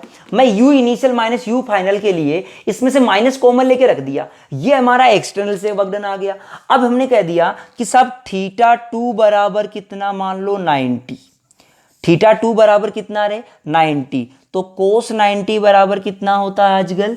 0। तो क्या u फाइनल 0 आ गया हमारा? अरे नहीं चमका यार। इनिशियल देख, this is initial, this is final, नहीं चमका यार। तो कह सकता हूं u इनिशियल बराबर माइनस का पी ई कोस थीटा 1, और theta 1 is called as the theta, so we can write u बराबर माइनस का p डॉट ई। ये u बराबर आ गया। जैसा सवाल तेरे से पूछा जाए, सवाल इतना ही आता है ज्यादातर बेटा कि एक डाइपोल है, उस डाइपोल को हमने इलेक्ट्रिक फील्ड के अलोंग रखा गया है, उस डाइपोल को 30 डिग्री घुमा दिया गया। कितना घुमा दिया गया? 30 degree. Then find the potential energy stored in the dipole. तो क्या करेंगे, एक तो 0 है, दूसरा 30 डिग्री, एक जीरो दूसरा 30 डिग्री, θ1 से θ2, θ1 से θ2 सोल्व कर सकते हैं, आंसर आ जाएगा। अरे नहीं चमका क्या रे, क्या यू निकालना सीखा बेटा अपन ने, क्या work done due to conservative सीख लिया, क्या work done due to external force सीख लिया हमने, ये हमने रोटेशन के कारण से वर्क डन सीख लिया, यहाँ हमने टॉर्क पढ़ा था। कई बार पी सीधा दे दे, इलेक्ट्रिक फील्ड सीधा दे दे, क्या टॉर्क हमको निकालना आना चाहिए, क्योंकि क्रॉस करना तो तुझे अच्छी तरह आता है, क्रॉस मल्टीप्लाई तो हमको आता ही है। इसका सवाल नीट वालों के लिए काफ़ी देखने को मिलता है, जेई मेन में भी देखने को मिलता है। एंगल देता है यहाँ से यहाँ तक, यू बताओ बेटा, प्लस और माइनस का खास तौर से ध्यान रखे, कंजर्वेटिव कहा है तो माइनस डब्ल्यू सी बराबर माइनस डेल्टा यू, अगर एक्सटर्नल कहा है तो डब्ल्यू एक्सटर्नल बराबर माइनस का डब्ल्यू कंजर्वेटिव, ये हमारा हमेशा सत्य होता है। ये हमने डाइपोल की कहानी पढ़ ली बेटा, डाइपोल का टॉपिक हमारा इतना ही था जो खत्म हो गया। चमक का सब लोगों को रे। चलो आगे बढ़ते हैं बेटा। देखो हमने पोटेंशियल पढ़ लिया, हमने फील्ड पढ़ लिया डाइपोल के कारण से। अब जो बात पढ़ते हैं हम लोग, अब हमारे लास्ट जो पार्ट बचा है हमारा, वो पढ़ते हैं फ्लक्स के बारे में। फ्लक्स से बात पढ़ेंगे, उसी की चर्चा हमारी चलती जाएगी। लास्ट में हमारा कंडक्टर आएगा, कंडक्टर इसमें खत्म होते ही हमारा चैप्टर पती गयो, है ना। हाँ तो देख बेटा, अब बात करते हैं हम लोग किसकी, कंडक्टर की, सॉरी फ्लक्स की। फ्लक्स क्या चीज होता है, ध्यान से सुनते जाए फ्लक्स के बारे में। फ्लक्स क्या चीज होता है हम बात करेंगे बेटा। हमने क्या कहा, देखो हमने कहा कि सब हमारे पास कोई भी एक एरिया है, ये क्या है हमारा एक एरिया, ये ऐसा कोई टिल्ट है किसी एंगल पे। इलेक्ट्रिक फील्ड लाइंस आई ऐसे, इलेक्ट्रिक फील्ड लाइंस आई ऐसे और ऐसे निकल गई बाहर की तरफ। तो बेटा इस एरिया से पास होने वाली number of electric field lines, the number of electric field line through the perpendicular to area, perpendicular to area plane. Area plane की बात करें, पहले फ्लक्स से फीलिंग तो करेंगे, फ्लक्स होता क्या चीज है बेटा। एक बात सोच के बता कि मैं कह दूं यहां से 10 लाइनें गुजरी, तू फील करना 10 लाइनें गुजरी इसी एरिया से और इसी एरिया से 20 गुजरी, तो बता क्या एनर्जी किससे ज्यादा गुजरी रे, क्या जिससे 20 गुजरी? नहीं चमका यार, जिससे number of electric field lines ज्यादा गुजरेगी, क्या उससे हमारा फील्ड लाइन भी ज्यादा होगा? हमने कह दिया फ्लक्स क्या रहेगा वहां पर, ज्यादा। मैं तो कह रहा हूं एनर्जी ज्यादा। तो फ्लक्स का जो है एक तरह से, फ्लक्स वैसे तो क्या कहलाता है, measure of number of field lines. Field lines का मेजर होता है एक तरह से हमारा कौन, ये। बट फीलिंग अगर करी जाए, फीलिंग अगर करी जाए तो फ्लक्स एक तरह की एनर्जी का सेंस देता है। अरे किसका सेंस देता है? एनर्जी का। एक तरह की एनर्जी है, जिससे फ्लक्स ज्यादा उससे एनर्जी ज्यादा। क्योंकि आपने d∅dt पढ़ा होगा EMI में, नाम तो सुना होगा, हम पढ़ेंगे तो कहीं ना कहीं फ्लक्स का नाम अगर जुड़ गया तो एनर्जी का कहीं ना कहीं फीलिंग आएगा। तो एक तरह की जहां फ्लक्स ज्यादा वहां एनर्जी भी ज्यादा होगी, यानी एक तरह का एनर्जी ही हमारा फ्लक्स होता है। ये कोई अलग से नई चीज नहीं है। फ्लक्स का क्या चीज से डिफाइन होता है, एक तरह किस चीज से रिलेटेड होता है, ये हमारा एनर्जी से रिलेटेड होता है। जहां फ्लक्स ज्यादा वहां एनर्जी ज्यादा होती है। मैं कह दूं जहां इलेक्ट्रिक फील्ड लाइनें ज्यादा गुजरी वहां पर हमारा फ्लक्स का वैल्यू। तो फ्लक्स को कैसे डिफाइन किया गया? डिफाइन किया गया बेटा कि जो फ्लक्स होता है फाई, वो होता है electric field into perpendicular area vector. Perpendicular, या मैं कह दूं एरिया वेक्टर, ये क्या होता है बता। ये अगर ए है तो क्या इधर वाला अगर मैं लेना चाहूं, क्या मेरे को ये ए चाहिए ना रे? अरे इस एरिया के परपेंडिकुलर पास हुआ ना। अब बता, अरे एरिया कैसा होता है? Area is the vector vector quantity.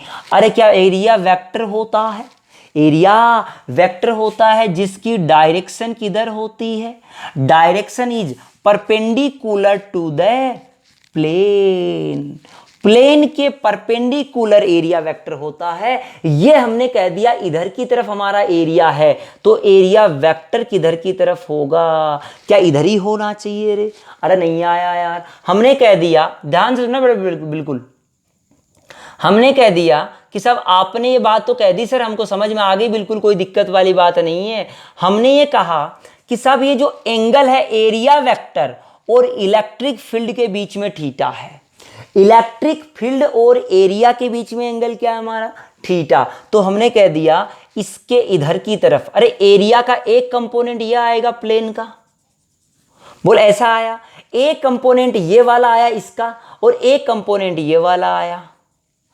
क्या इस एरिया से पास होगा हमारा इलेक्ट्रिक फील्ड लाइन? इससे, अरे इससे जो भी इलेक्ट्रिक फील्ड लाइंस होगी वो पास होगी क्या यार? सोच के देख, तेरे पास ये कोई एरिया था ऐसे एंगल पे, ये एरिया का कंपोनेंट है, इससे फील्ड लाइंस पास होगी कि नहीं होगी? बोल, क्या इस वाले से पास होगी? नहीं, टच करके निकल जाएगी। इस वाले से फील्ड लाइंस कभी भी पास नहीं होगी। सो इससे तो फ्लक्स क्या आ गया? जीरो। फ्लक्स किससे आया? इस एरिया से। ये जो एरिया है जो प्लेन परपेंडिकुलर है फील्ड लाइन के, तो बेटा वेक्टर की फॉर्म में लिखूं तो ये वाला आना चाहिए। इसका, इस वाले का एरिया वेक्टर क्या इधर की तरफ आएगा? क्या ए कोस थीटा आना चाहिए? तो हमने लिख दिया ए कोस थीटा। यहां से हमने कह दिया E dot A, E dot, ये हमारे पास फाई का वैल्यू आ गया। अगर वेरिएबल है, अगर वेरिएबल है तो फाई बराबर इंटीग्रेट कर देंगे E dot D A. E dot नहीं चमका यार। तो फ्लक्स की हमने कहानी, बेसिक बात अभी पढ़ी कि साहब फ्लक्स में कुछ ऐसी ऐसी बातें होती है जो हमने बिल्कुल जनरल बातें पढ़ी है। अभी कोई हमने लेवल की बात नहीं पढ़ी। यानी फ्लक्स के लिए हमको एक चीज तो ये पता होनी चाहिए कि साहब एरिया जो होता है वो वेक्टर होता है। मैं फिर कह दूं बेटा, जैसे मान लो तुम मेरे को एक सवाल का आंसर दो, यहां से आपको थोड़ा थोड़ा फील आना शुरू कर देगा। एक बार अगर कम भी समझ आए कोई दिक्कत नहीं है। ये तब लगाएंगे जब वेरिएबल हो, फील्ड और एरिया कोई भी, ये तब लगाएंगे जब हमारा कांस्टेंट हो। अब सोच के देखना, हमने कहा साहब हमारे पास ये एरिया है ए, ठीक, आपसे कहा गया कि ऐसे फील्ड लाइंस पास हो रही है, ऐसे फील्ड लाइन पास हो रही है, ये इलेक्ट्रिक फील्ड का वैल्यू ई है। आपसे बोला गया कि साहब यहां से जो एंगल बनाया वो 30 डिग्री है, 37 डिग्री। कितना है रे? 37 डिग्री। बताओ फ्लक्स का वैल्यू क्या लिखूं? बोलो क्या लिखूं? ई इंटू ए कोस 37। बोल क्या लिखूं? कोस 37 या कुछ और लिखूं? सोच के बता। मेरे को आंसर चाहिए बेटा ई ए कोस, ध्यान से देखना 53, क्योंकि एंगल किसके बीच में होगा? ध्यान रखना, this theta is angle between area vector and electric field. This angle is between area vector and field के बीच एंगल होगा। तो बेटा एरिया वेक्टर क्या कुछ इस तरह से आएगा रे? This is the area vector. नहीं चमका यार। क्या ये एंगल 37, तो क्या ये एंगल 53 होना ही चाहिए? तो आंसर हमारा ये सही है, ये गलत है। अच्छी तरह सुन लेना, ये वाला आंसर हमारा, हमको एरिया वेक्टर का कंपोनेंट करना है। किसके अलोंग में? याद रखना, एरिया वेक्टर का component in direction of electric field. Electric field की डायरेक्शन में कंपोनेंट लेना है, तब जाके हमारे पास क्या निकलेगा? क्या फ्लक्स का वैल्यू आ जाएगा रे? अरे नहीं आया यार। बोल क्लियर हो गई कहानी? यूनिट की चर्चा तू यहां से कर ही लेगा रे। अरे क्या होगा? बोल इलेक्ट्रिक फील्ड का यूनिट क्या होता है? न्यूटन पर कूलाम इंटू मीटर स्क्वायर, तो न्यूटन मीटर स्क्वायर पर कूलाम। जनरल यूनिट आपको पता होनी चाहिए खुद से। ये मेरा फॉर्मूला से यूनिट आई है, जनरल आपको यूनिट आनी चाहिए। क्या समझ आ गई रे कहानी फ्लक्स की? अब एक बार जनरल से छोटे छोटे सवाल करते हैं जिससे हमको कई सारी चीजें क्लियर हो जाएगी। फ्लक्स एक तरह का एनर्जी होता है हमारा। फ्लक्स से हम ये बता सकते हैं कि नंबर ऑफ लाइंस अगर ज़्यादा है तो फ्लक्स का वैल्यू ज़्यादा रहा होगा। हमको जो भी एरिया लेना है वो एरिया वेक्टर का कंपोनेंट लेना है along the electric field line, along the electric field line पे लेना है बेटा। चलो साहब बहुत बढ़िया, मज़ा आ गया बाबा। ओ हो। तो हम ये बात कहें बेटा फ्लक्स के अंदर, सपोज कर मैंने क्या रख दिया, सपोज करना, देख बेटा मैं ये कह रहा हूं कि साहब तेरे को निकालना सिखाया, ये हमने एक एरिया ले लिया, ये बिल्कुल एरिया ए है, ऐसा ऐसा समझ रहे हो, ऐसा इधर की तरफ से लाइनें गुजर रही है, ये जा रही है इलेक्ट्रिक फील्ड लाइंस, ये ई है हमारा। बता फ्लक्स का वैल्यू क्या लिखूंगा इसके लिए, क्या लिखूंगा, ई इंटू ए इंटू कोस 0, यही आना चाहिए क्या रे, क्योंकि एरिया वेक्टर भी इधर होगा। नहीं चमका यार। पहला एग्जाम्पल। दूसरा एग्जाम्पल सोचना, मैंने कहा इधर से इलेक्ट्रिक फील्ड लाइन से पास हुई, इसका रेडियस ए है, आर है, इसका रेडियस क्या है, आर। एरिया की जगह आप आर लिख दिया करो अब, पाई इंटू आर स्क्वायर। इसका रेडियस भी आर है। ये एग्जाम्पल नंबर 2 था। एग्जाम्पल नंबर 1, यहां इलेक्ट्रिक फील्ड ई है। बता फ्लक्स का वैल्यू क्या लिखूंगा इसके लिए, बोल के बता, कितना लिखूं, E into pi into R square cos कितना रे 90। देख देख देख, अरे इलेक्ट्रिक फील्ड ऐसे है, क्या area vector in this direction, ओ हो, क्या area vector is perpendicular to the surface of the area यार। अरे नहीं आया यार, अरे राम लालो, निकल गए प्राण भाई साहब। तो मैंने कहा इसके परपेंडिकुलर है तो कौन सी डायरेक्शन होगी रे, क्या this is the perpendicular to the electric field, तो कोस 90, क्या कोस 90 आजकल 0 होता है, तो फ्लक्स का वैल्यू कितना आ गया, 0। अगला सवाल देखना बेटा, अगला सवाल मैंने कहा कि साहब मेरे पास ये वाला सवाल है, ये इलेक्ट्रिक फील्ड लाइंस है, इसका रेडियस आर है, और जो इलेक्ट्रिक फील्ड लाइंस है वो हॉरिजॉन्टल से 45 डिग्री का एंगल बना रही है। क्या लिखूं, फ्लक्स का वैल्यू बताना है, क्या लिखना है बेटा, बताओ तो क्या लिखूं, फाई बराबर क्या लिखना चाहिए, बताओ मेरे को फ्लक्स का वैल्यू क्या आना चाहिए रे, क्या फाई बराबर E into pi R square cos 45, या कुछ और लिखूं, या पाई आर स्क्वायर कोस 90 लिखूं, कौन सा आंसर आना चाहिए बेटा। Area vector is perpendicular to this plane, देख क्या 90 है इलेक्ट्रिक फील्ड और इसके साथ में, तो ये आंसर सही है, ये गलत है। ये और ये सवाल एक ही था, इनमें कोई अंतर नहीं है, दोनों एक जैसे सवाल थे बेटा। समझ आया कि नहीं आया रे। ये हम जो फ्लक्स निकाल रहे हैं वो निकाला हमने ओपन सरफेस का। और देख एग्जाम्पल में बेटा हमने कहा कि एक कटोरा वाली सरफेस है, ओपन सरफेस, कटोरे वाली सरफेस, ठीक है, जिसका रेडियस हमारा आर है। इस आर रेडियस वाले कटोरे से फील्ड लाइंस एंटर हो रही है हमारी कुछ इस तरह से अंदर, और ये बाहर निकल रही है ऐसे। कटोरा है बेटा, ध्यान रखना, ये क्या है, कटोरा है जिसकी रेडियस क्या है, आर है। अब तेरे को ढंग से समझना है बेटा, देख कैसे, मैंने क्या कहा, मेरे को फ्लक्स चाहिए यार, ये इलेक्ट्रिक फील्ड लाइंस है, यहां क्लोज नहीं है, ये कैसा है, होलो होलो होलो होलो होलो होलो है ना, ये सरफेस है, ये सरफेस है ना, कटोरा ऐसे कटोरा नहीं दिखा यार, है ना, ये सरफेस। तो हमने कहा ये सरफेस है। अब मैं बात कहूं बेटा, यहां से गुजर रही है, ये एरिया से गुजर रही है, तो मैंने क्या कहा कि सब यहां पर एरिया वेक्टर तो ऐसे रहा, अरे कोई भी छोटा सा डीए ले ले यार, क्या छोटा सा dA vector is perpendicular to this surface, so the angle made by this area is this and that area vector along is dA cos theta। अरे नहीं चमका यार, क्या this is dA sin theta। अब बता क्या dA sin theta से हमारा पास होगा क्या, कौन से वाले से पास होता है, जो एरिया वेक्टर किसके अलोंग है हमारा, जो इलेक्ट्रिक फील्ड के अलोंग है। तो क्या इस वाले एरिया वेक्टर से ही फ्लक्स का पास होना है? इस वाले के नीचे भी आएगा, जैसे डीए वेक्टर साइन थीटा, इधर की तरफ आएगा डीए वेक्टर कोस थीटा। इस वाले से तो फ्लक्स पास हुआ और इस वाले से, क्योंकि ये एरिया वेक्टर तो परपेंडिकुलर आ गया इलेक्ट्रिक फील्ड के यार। अरे नहीं आया भाई साहब। क्या ये बता, क्या नेट एरिया वेक्टर जो है, मैं तो कह रहा हूं कि ये वाला एरिया ना लेकर, देख कई बार हमारे मन में ये सवाल आता है कि साहब मैं फ्लक्स का वैल्यू क्या लिखूं। कुछ बच्चों के दिमाग में ऐसा आता है E इंटू 2π/r² लिख देता हूं मैं। कईयों के मन में ऐसा आता है, कईयों के मन में ऐसा आता है बेटा कि साहब फाई इज इक्वल टू लिखता हूं E इंटू πr²।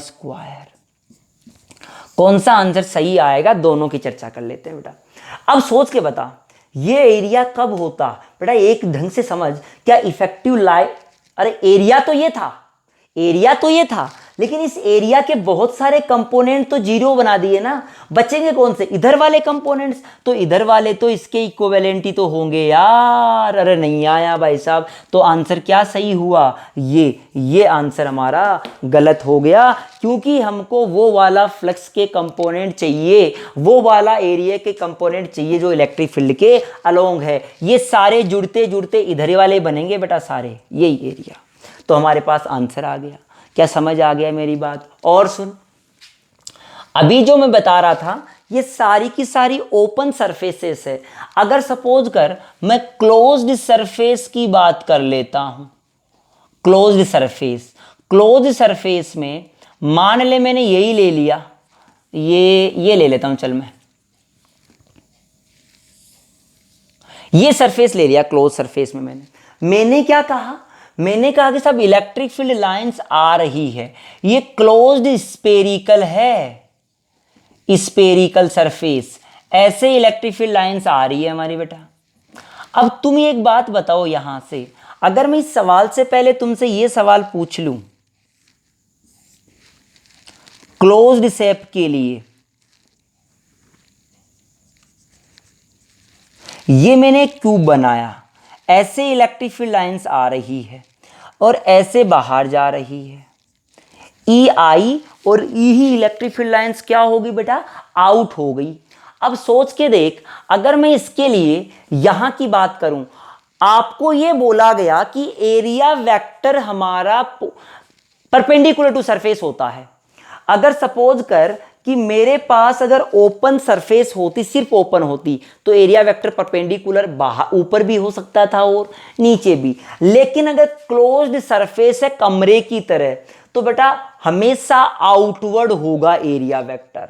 लिख लो, नोट करके लिखना है, area vector for closed surface is outward, बाहर की तरफ होगा हमेशा। जैसे यहां जब इलेक्ट्रिक फील्ड एंटर कर रहा था, तो यहां सरफेस की बात करते हैं, ये वाला सरफेस था, ऐसे इलेक्ट्रिक फील्ड एंटर हो रहा था, एरिया वेक्टर किधर होगा, आउटवर्ड। क्या एरिया वेक्टर इधर नहीं चमका यार? क्या यहां के लिए फ्लक्स लिख दिया एंट्रिंग, एंट्री फ्लक्स क्या लिखूंगा बेटा, E इंटू ए स्क्वायर कोस 180। अरे नहीं आया। क्या माइनस का EA² हो गया? ऐसे ही जो बाहर निकलने वाला था तो आउटवर्ड होगा, ये वाले के लिए एरिया कैसा हो जाएगा, बाहर की तरफ, आउटवर्ड। तो हमने कह दिया यहां के लिए फ्लक्स आएगा φ2, ये φ2 वो आएगा हमारा E इंटू ए का स्क्वायर पॉजिटिव। बता नेट फ्लक्स कितना है? अरे 0। अरे क्या इस रेक्टेंगुलर जो शेप का सरफेस था, ब्लॉक था, क्यूब था, उसने कोई एनर्जी जनरेट करी या खाई? नहीं। अगर कुछ फ्लक्स ज्यादा आता, या कह दूं इलेक्ट्रिक फील्ड लाइंस 3 आई थी, 3 ही निकली, 3 आई थी और 3 ही, अगर कहता 4 आई और 3 निकली, तो अंदर कुछ रह जाता, एनर्जी खा लेता। 3 आई 4 निकली तो कुछ दे देता, तो बाहर वाला ज्यादा आता। नहीं समझ में आया क्या? दूसरी बात, एंट्रिंग फ्लक्स को जनरली हम नेगेटिव भी लेते हैं और एग्जिट फ्लक्स को क्या लेते हैं, पॉजिटिव। ये हमने एक क्यूब की चर्चा कर ली अभी। और सोच लेते हैं बेटा, हम इसकी बात करें क्लोज सरफेस के लिए, यहां क्या होता है, यहां पर बताओ आने वाली लाइनें बराबर जाने वाली हो, तुझे नोट करके लाइन लिख लेना कि जितनी लाइनें आ रही है अगर उतनी ही लाइन बाहर जाएगी तो हमेशा सरफेस हमारा फ्लक्स क्या रहेगा, जीरो। फ्लक्स क्या रहेगा। इसका कारण क्या था, सोचना कारण क्या था बेटा। यहां पर एरिया वेक्टर इधर की तरफ था, जिसका एक कंपोनेंट हमारा इधर बना होगा और एक कंपोनेंट इधर बना होगा, चमका। इस वाले से तो फ्लक्स जीरो आ जाएगा, इस वाले से बचेगा। ऐसे ही जब बाहर निकला तो एक कंपोनेंट ये आ जाएगा और एक कंपोनेंट ये, क्या इस वाले से बचेगा, ये वाला फिर जीरो हो जाएगा। तो ये वाले नेट मिला कि ये नेगेटिव ये पॉजिटिव तो जीरो। तो फाई फ्लक्स बराबर कितना हो गया। तो क्लोज्ड सरफेस से कितनी भी लाइनें आ जाए, आने वाली लाइन अगर जाने वाले के बराबर होगी तो हमेशा और हमेशा फ्लक्स का वैल्यू क्या रहेगा, हमेशा फ्लक्स का वैल्यू जीरो रहेगा। इसमें कोई दो राय नहीं है, कोई कहानी नहीं है, कोई लफड़ा नहीं है। आप आराम से सोल्व कर सकते हो बेटा फ्लक्स निकालना। बोल चमका कि नहीं चमका रे। एक सवाल देता हूं आपको मैं, बढ़िया लेवल का सवाल है, 3D टाइप से सवाल आ जाएगा हमारा। आप आसानी से भी कर सकते हो और नहीं भी कर सकते, कोई ज़रूरी नहीं है। देख कैसे, मैं इसकी प्रॉपर्टी नहीं बताया फ्लक्स की, मैं तो सिंपली बात कर दिया बेटा आपको। मैंने तो यही कह दिया कि फ्लक्स की ये प्रॉपर्टी है एक तरह से। देखना अभी क्या आएगा, अभी गाउस के लॉ की प्रॉपर्टी बताऊंगा फिर बाद में। अब सोच, मैंने क्या कहा, एक सवाल दिया मैंने। देख सवाल क्या दिया, मुझे कहा गया कि साहब this is the X direction, this is Y direction. इधर की तरफ हमारे पास इलेक्ट्रिक फील्ड है बेटा, और इलेक्ट्रिक फील्ड का वैल्यू है 2i कैप, 2i कैप। हाँ, और देख, और कहा गया कि सब ये आपका एरिया वेक्टर है।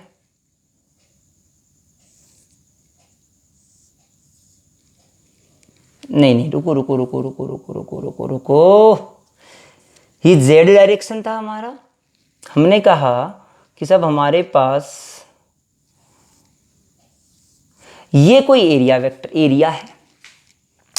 देख एरिया कितना है, ये एंगल 37 है एरिया का, यहां से ये 4 मीटर है, ये कितना हमारा 4 मीटर, और ये हमारा 2 मीटर। इधर ई है। आपसे क्या पूछ लिया गया बेटा, आपसे पूछा गया फ्लक्स थ्रू दिस सरफेस। अगर सवाल कर लोगे तो मजा आ जाएगा बेटा। देख कैसे सोल्व करते हैं हम लोग, कई तरीके करने के, 2 तरीके बताऊंगा, दोनों समझ में आना चाहिए। क्या इलेक्ट्रिक फील्ड का पता है तुझे, 2 है, ये तो इलेक्ट्रिक फील्ड आ गया, ठीक है। दूसरी कहानी देखिए, क्योंकि फ्लक्स का फॉर्मूला होता है मेरे पास E इंटू ए इंटू कोस थीटा, क्योंकि फ्लक्स तो स्केलर क्वांटिटी होता है। एरिया कितना है, एरिया होगा 4 इंटू 8, यही होगा। अब तो सोच के देख, तू सोच के देख कि सब हमारे पास ये हमारा इलेक्ट्रिक फील्ड है, और ये जो हमारा एरिया है वो कुछ ऐसा एंगल पे है। तो इनके बीच में यहां से एंगल कितना बनाया बेटा, 37 डिग्री। यहां से कितना बनाया रे, 37 डिग्री। यही चीज आपको मैग्नेटिक फील्ड में काम आएगी बेटा, ये 30 डिग्री। तो सोच के देख, एरिया वेक्टर या तो इसके परपेंडिकुलर होगा, इस प्लेन के परपेंडिकुलर होना चाहिए यार। तू सोच के देख, मैं कैसे बताऊं तेरे को, 1 मिनट रुक।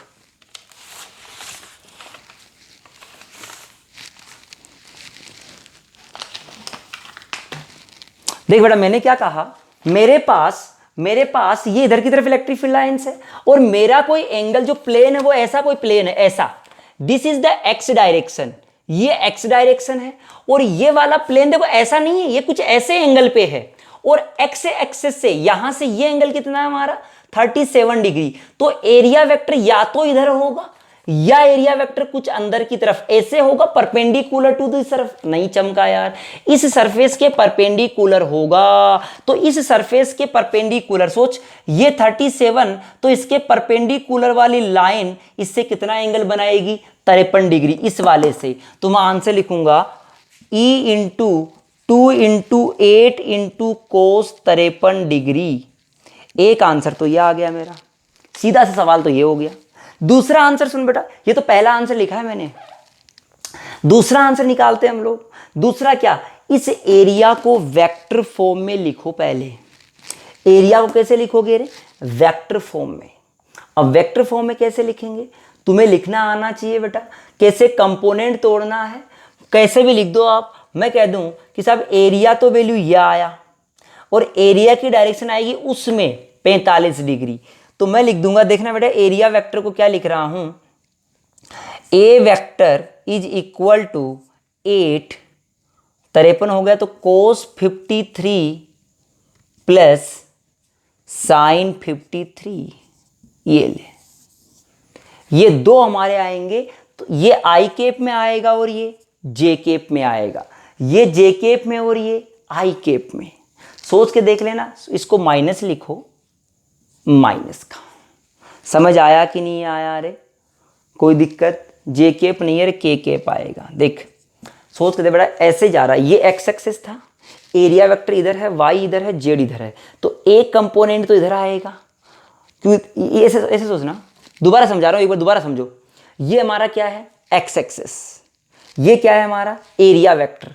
तो बेटा एरिया वेक्टर भाई इसके परपेंडिकुलर वाला ये 37 बनाया, तो ये इलेक्ट्रिक फील्ड यहां से कितना बनाएगा, क्योंकि ये वाला एंगल कितना था, ये 37, तो ये 53 बचा, क्योंकि 90 पे होगा, ये 53 बचा, ये एरिया वेक्टर है, ये क्या है हमारा एरिया वेक्टर। अब एरिया वेक्टर का एक कंपोनेंट तो इधर आएगा, ए कोस 53, और एक एरिया वेक्टर का कंपोनेंट ए साइन 53, तो ये तो हमारी एक्स एक्सिस हो गई और ये हमारी जेड एक्सिस हो गई, माइनस की जेड, तो हमने ये एरिया वेक्टर लिख दिया बेटा। इसका डॉट कर लो ई के साथ में, आंसर आ जाएगा। ये हमारा बढ़िया लेवल का सवाल था, ये हर किसी को समझ नहीं आएगा, घोंचुओं को समझ नहीं आएगा भाई, ढंग से समझने की कोशिश करो बेटा, जरूर आएगा, ऐसा नहीं है कि इतना टफ हो हमारा। क्या समझ आ गई कहानी मेरी। ये मैंने फ्लक्स के बारे में कहा था कि साहब फ्लक्स कुछ ऐसे ऐसे होता है। अब अपन बात करते हैं बेटा, फ्लक्स के लिए और भी बहुत सारी कहानियां कही जाती है, ई इंटू डी ए निकालने के लिए खूब सारी कहानियां होती है, अभी मैं फिलहाल नहीं करा रहा। अब देखते हैं हम लोग कुछ और, देख क्या बात करते हैं फ्लक्स के लिए। हमने क्या कहा, सोच के देखना, हमने ये कहा गाउस के लॉ की बात कर लेते हैं हम लोग। गाउस लॉ, गाउस का नियम क्या कहता है, गाउस के नियम की अपन पहले जनरली बातें करते हैं। मान लो हमने क्या कहा कि सब हमारे पास ये कोई स्पेरिकल शेप है बेटा, क्या है एक, इसको कोई भी चार्ज दे दिया हमने, क्या दे दिया हमने, चार्ज दे दिया। हमने कहा कि सब इससे किसी डिस्टेंस पर यहां पर एक इलेक्ट्रिक फील्ड आया ई आर पर, यहां पर, और ये छोटा सा एरिया जो बना, ये छोटा सा एरिया भी तो इधर ही बनेगा डी ए।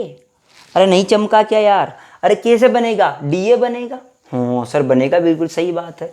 हम कह दे कि सब इससे पास होने वाला छोटा सा डी फाई बताओ, तो छोटा सा डी फाई होगा ई इंटू डी ए का इंटीग्रेशन कोस 0, कोस 0 1 हो गया, E into D A, D A को क्या लिख दूंगा बेटा, डी ई तो कांस्टेंट रहेगा हर जगह पर, और डी ए का इंटीग्रेशन क्या हो जाएगा, इस पूरे का एरिया, भाई छोटे छोटे एरिया मिला के सारे का इंटीग्रेशन क्या हो गया, 4 पाई इंटू आर स्क्वायर। बोल हुआ कि नहीं हुआ रे। ये हमारा यहाँ पॉइंट चार्ज था क्यू, हमारा यहाँ क्या था, पॉइंट चार्ज। अब बताओ इस पॉइंट चार्ज के कारण से यहाँ पर कितना फील्ड आएगा, अरे क्या के क्यू अपॉन आर स्क्वायर आना चाहिए, अरे K Q by R square into 4 pi R square, 4 pi से 4 पाई कट गया, आर स्क्वायर से R square, Q by epsilon naught. ये किसका वैल्यू आ गया तुम्हारे पास, फ्लक्स का value. This is known as Gauss law. ये बड़ा कई बार बोर्ड वालों के लिए भी पूछता है कि फाइंड द या फिर derive the Gauss law by using Coulomb's law. This is the Coulomb by using Coulomb's law. हमने ये कूलॉम लॉ के कारण से गाउस लॉ की जनरली बातें कर ली। गाउस साहब ने अब क्या स्टेटमेंट कहा था, उसी पे हम सीधा चलते हैं बेटा। गाउस साहब ने कहा था कि कोई भी एक क्लोज्ड सरफेस ले लो, क्या ले लो, क्लोज्ड, इमेजिनरी। ये कैसी सरफेस है बेटा, इमेजिनरी, इमेजिनरी सरफेस ले लिया हमने, और कैसी होनी चाहिए, क्लोज्ड। अब ये लाइन नहीं है, बावड़ा है क्या, लाइन नहीं है, ये क्या है, सरफेस, होता है ना, वो बच्चों की खेलने वाली बॉल होती है, हमारे अंदर से खोखली होती है, तो वो सरफेस से मिलके बनी होती है। तो हमने कह दिया दिस इज इमेजिनरी सरफेस। इस इमेजिनरी सरफेस के अंदर मान लो कोई चार्ज है Q1, कोई चार्ज है Q2, कोई चार्ज है Q3, मान लो बाहर भी कोई चार्ज है Q4, इधर भी कोई चार्ज है Q5। आपसे बोला गया कि इस क्लोज्ड इमेजिनरी बंद सरफेस से जो फ्लक्स पास होगा, this flux is always sigma Q inside the surface upon epsilon node का रेशियो होगा। टोटल अंदर कितना चार्ज है वो अपॉन एप्सिलॉन नोड का रेशियो होगा। दिस इज द फ्लक्स बेटा। यहां से अगर आप लिखना चाहोगे तो लिखोगे Q1 plus Q2 minus Q3 upon epsilon node. यहां पर जो इस सरफेस के बाहर वाले चार्ज है उनका नेट फ्लक्स में, ये नेट फ्लक्स आया, नेट फ्लक्स में कोई कंट्रीब्यूशन नहीं है। ये क्यों नहीं है इसका कारण भी समझाऊंगा आपको मैं। पहले समझ कि फाई नेट में बाहर वाले का कोई कंट्रीब्यूशन नहीं है। दूसरा, फ्लक्स की डेफिनेशन पढ़ी थी ई डॉट डी ए, ये हमने पढ़ लिया Q inside upon epsilon node. बोले चमका क्या रे, क्या फ्लक्स के लिए दो बातें पढ़ लिया आपने। इलेक्ट्रिक फील्ड का फ्लक्स का डेफिनेशन पढ़ा था वो, दूसरा हमने गाउस का नियम पढ़ लिया। अब मैं कह दूं यहां से कभी भी इलेक्ट्रिक फील्ड निकालना हो तो बिल्कुल चमका यार, निकाल सकते हैं। परंतु एक बात चमकी यहां पर, क्या कि मान लो कहीं पर भी तेरे को इलेक्ट्रिक फील्ड चाहिए, कहीं पर भी चाहिए ई, कहीं पर भी तेरे को इलेक्ट्रिक फील्ड चाहिए, तो वहां पर इलेक्ट्रिक फील्ड का वैल्यू इसके कारण से भी आता है, इसके कारण से भी आता है, इसके कारण से भी आता है। यानी मैं नोट करके लाइन लिख दूं कि साहब इलेक्ट्रिक फील्ड में आउटसाइड चार्ज जो होते हैं, आउटसाइड चार्ज का कंट्रीब्यूशन होता है। अरे क्या होता है? आउटसाइड चार्ज का कंट्रीब्यूशन, लेकिन फ्लक्स में नहीं होता। फाई नेट में कभी भी आउटसाइड चार्ज का कंट्रीब्यूशन नहीं होता है। This is the Gauss law. ये हमारा गाउस का लॉ कहता है बेटा। गाउस के बारे में अपन को जो कहानी कही जाती है वो ये कहानी होती है जो हमने बड़े अच्छे से पढ़ ली है। अब अपन आगे बात करेंगे properties of Gauss law, Gauss के नियम की प्रॉपर्टी। इसका क्या कारण होगा, जब प्रॉपर्टीज पढ़ाऊंगा उसमें पढ़ाऊंगा, अपन नेक्स्ट लेक्चर में इसकी चर्चा करेंगे। सभी को धन्यवाद।